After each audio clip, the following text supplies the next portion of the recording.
the turning point here of your journey, because at that point, that's when things started to change, at least from being in the school system to being a teacher in a different way, in a different modality, and to a different audience, right? Yeah. So so now I'm being a family pastor. I'm helping families succeed, parenting, giving them lots of parenting tips. I'm researching all this stuff. It's a lot of fun, to do this. Then my job expands to help marriages. So I start doing premarital education with couples and officiating weddings, and I'm loving that too. That is so much fun to be a part of people's life during that time. And my mantra on that is, people spend thousands of dollars on their wedding, which lasts 20 minutes, and they spend very little time preparing for their marriage, which ideally should last a lifetime. So Yeah. that was, it was sort of a weird how our society has moved that around. But anyway, so yeah, so I'm cruising along with this, and I've been married. I've got 2 kids. They're 6 and 3 at the time, and all of a sudden, my wife comes home from she gets a job. She says, I don't want to be a stay-at-home mom, and she goes to get a job. I said, great. She comes back from her first business trip and says, I don't want to be married anymore. I don't share your faith. I never want to be married in the first place, and I want to date other men, and I'm done. And that just blew me out of the water. Just pulled the rug right out into me.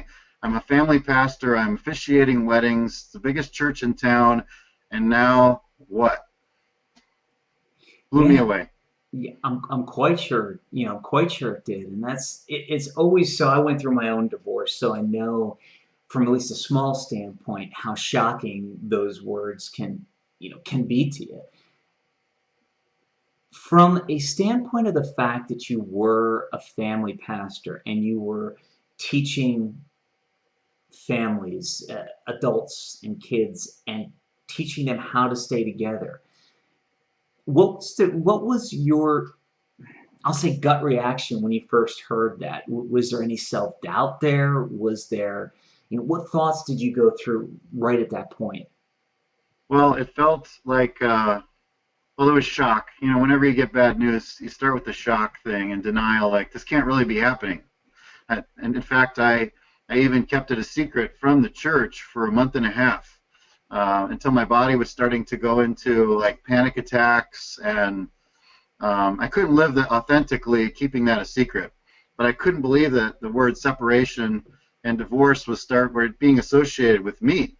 And so that was what was happening inside of me. I was just starting to fall apart. Like, I can't believe this is happening. It was humiliating. I felt shame, and yet there was no conversation for reconciliation. So I couldn't do anything about that either. So it felt sort of like trapped. Yeah, and I guess the other question would be, I know you talked about not feeling like you weren't living authentically. Was there fear that if the church found out, and when the church and when the people who were taking advice from you found out, that they would not take advice from you anymore? Well, initially I didn't think about that at all. It was more about what would be the consequences of, would I get fired? Would my name get smeared around town? That was really the initial. It wasn't more about the rippling effect of my influence up to that point. Yeah, and the reason I asked that specific question is I'm sure there are a lot of people watching our show today who have things in their past that don't line up with what they're doing today. Maybe they're a financial advisor that was bankrupt at some point. Maybe they're a teacher who dropped out of school and got their GED. Maybe they're a coach who never had a coach as a kid and really pushed all coaches away. And they're afraid of letting people know that they've had these challenges in the past because they're afraid people will look at them differently and they won't take their advice. So let me ask you this. Once people found out, did it attract more people to you now that they knew that you were going through something that they wanted to avoid, or maybe they were about to go through because maybe you didn't know they were about to get divorced, and they could relate more to you? Or did you find that it pushed people away, that they stopped or slowed down on taking your advice, or did it have any effect at all? That's a great question. You know, in the inner circle of the leadership of the church, they didn't know what to do with me. So they pushed away from me because I was sort of a problem to solve because they hadn't experienced a staff member going through a divorce before. So that was a little sad. But everybody else, I would say, rallied toward me. I probably had 75 people from my church clean my house, take me to coffee. They ran up my phone bill. Um, they watched my children.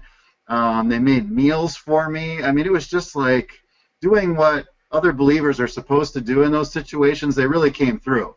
So that was cool.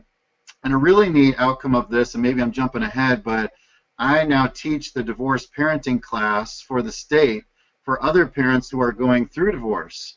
And I tell them my story like I'm telling you, and I've got all their attention. I mean, they're like, whoa, he was a pastor and he got divorced. And then I've got them for 4 hours. I can tell them anything, and they're paying attention because they could feel this guy really went through that.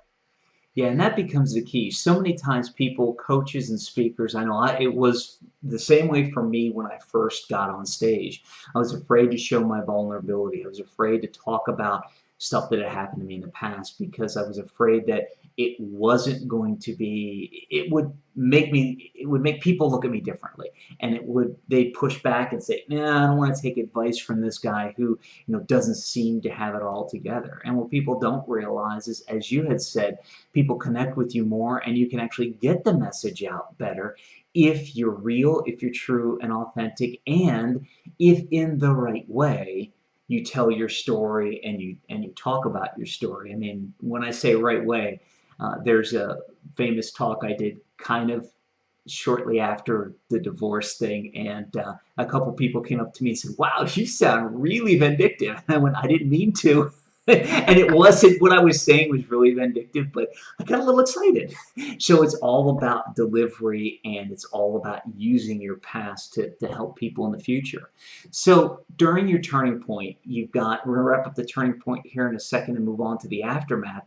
In this turning point, you've got the turmoil of the church leadership not standing behind you, and you've got the positive effect of the congregation standing behind you. What was the whole end result of that, and how did it affect, how did it start your journey? Because I think this is what started your journey into the aftermath. So what was the end result of all that, and how did it start your journey into the aftermath?